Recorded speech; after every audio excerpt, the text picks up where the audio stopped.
She was a forensic pathologist.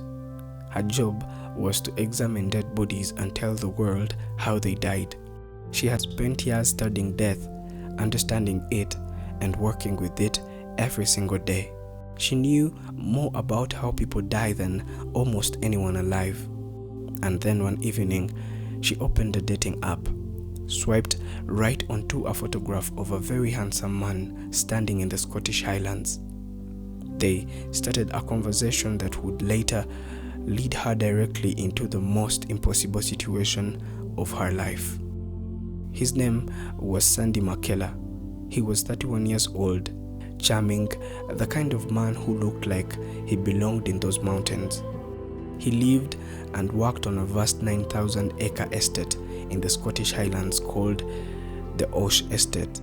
When Caroline first drove out to meet him for their first date in October 2020, she was immediately swept off her feet.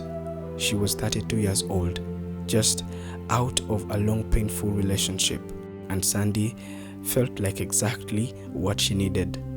He made her feel wanted. He made her feel safe. He made her feel like the future was going to be good again. Within a few months of the first date, Sandy proposed. Caroline said yes, but before she agreed to marry him, Caroline told Sandy something that she completely meant. She told him that if they were going to build a life together, she needed to know everything about him. Every secret, every mistake, every dark corner of his past. She was a forensic pathologist. She dealt with the truth for a living, and she could not marry someone that she did not fully know. Sandy listened to her say all that, and then he told her the truth. 3 years ago, before he met Caroline, on the night of September 29th, 2017, Sandy and his twin brother Robert had been on a party. They had been drinking heavily. Late at night, they got into Sandy's truck and started driving home through the dark Scottish countryside. A remote road near the Osh Estate, their headlights hit something. A 63-year-old man named Tony Parsons, who was on a solo 100-mile charity bike ride. The truck hit Tony Parsons at full speed. Tony was critically injured. He was badly hurt, but he was alive. He was lying on the side of the dark Scottish road, alive, needing help, needing someone to call for an ambulance, needing someone to do something.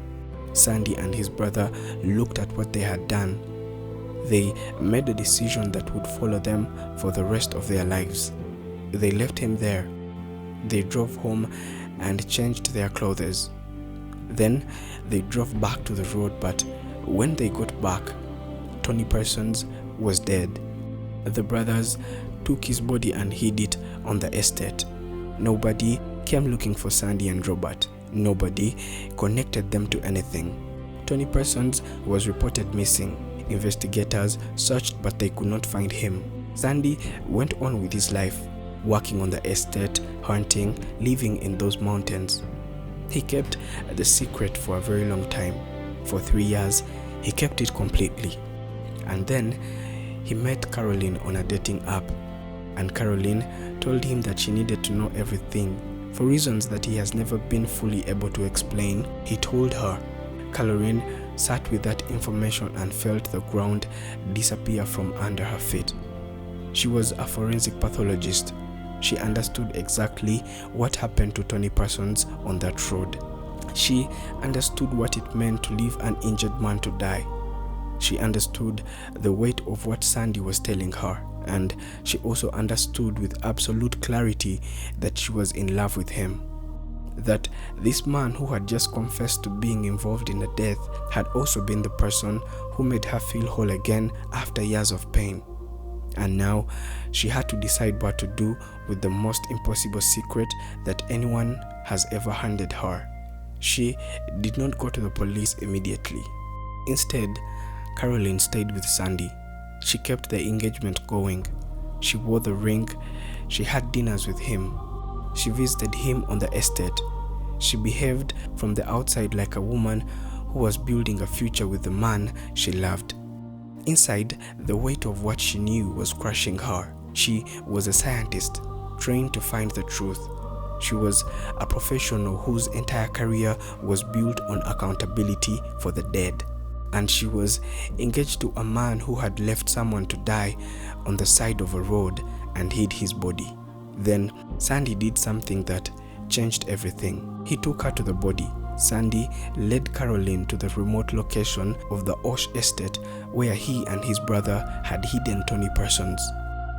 He showed her where the body was, and that was the moment that something shifted inside Caroline and never shifted back, because now she was not just a woman holding a secret that her fiancé had told her. Now she had stood at the place where the 63-year-old man who went out on a ride on his bicycle for charity had ended up. And she knew that she could not stay silent. Caroline went to the police. She told them everything that Sandy had told her. She told them where the body was. In December 2021, Tony Parsons' frozen body was discovered on the Osh estate. Sandy and his brother Robert were arrested and charged with murder.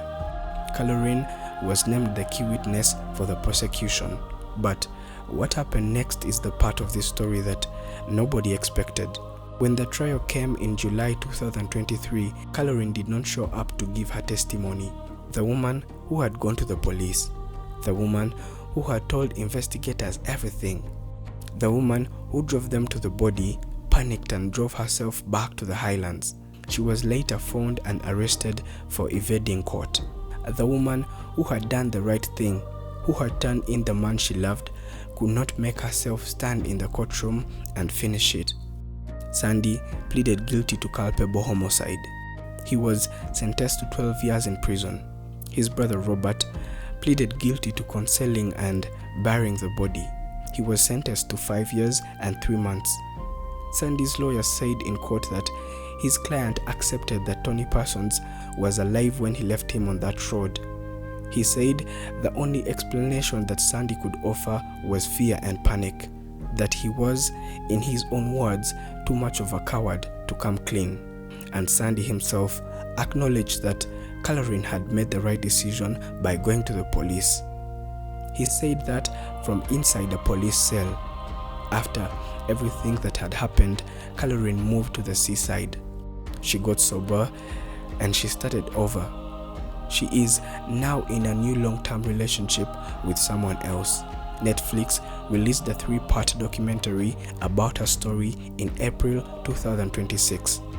It immediately went to #1 on the platform in multiple countries. Millions of people watched it and found themselves asking the same question that sits at the center of everything that Caroline went through. If the person you loved more than anyone tells you a secret that's terrible, what would you do? There are things about this story that nobody has ever fully answered. Sandy confessed to Caroline out of his own free will, without being pressured, without being caught, years after it had happened. Why did he tell her? Was it guilt? Was it something else? Was there a part of him that wanted someone to finally know what he had done? And the question that sits with you long after the documentary ends. In those months when Caroline kept the secret and stayed engaged to Sandy, she wore the ring and had dinner with him multiple times. What was she feeling? Was she hoping that she could find a way to keep loving him and keep the secret forever? Or did she already know from the very first moment he told her that she was going to have to make the call that ended everything? Tell us what you think about Caroline Muirhead in the comments below, because like we always say, we read every single one.